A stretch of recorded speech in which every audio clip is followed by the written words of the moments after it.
以前老贴着你的照片，参加什么比赛拿什么奖之类的。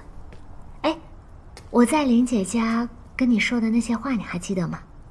我说以后你会成为一个很厉害的航天科学家，到时候作为你的同学，我非常光荣。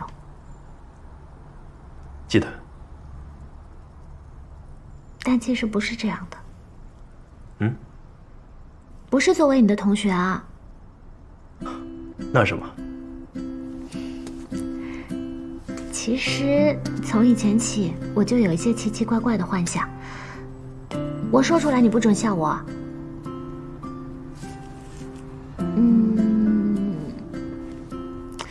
我就幻想很久很久以后，学校校庆，你作为一个很厉害的航天科学家，被邀请来学校，然后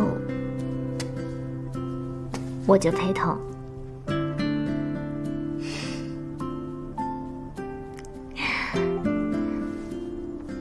所以，于老师，你要努力，我对你是有要求的。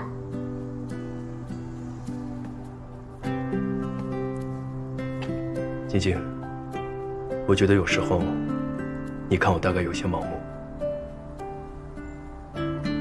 以前在高中里，我也自负聪明，出去了才知道，什么叫天地广阔，自己的渺小。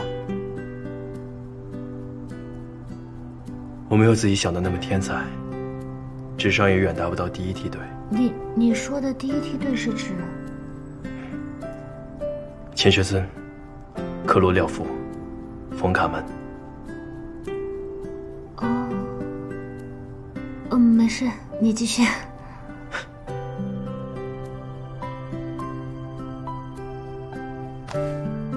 但我会努力的，我想我可以。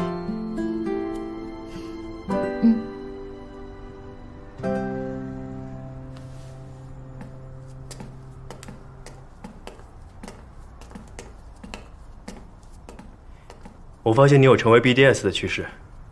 BDS 是什么？自己百度。你还敢跟我说这种话？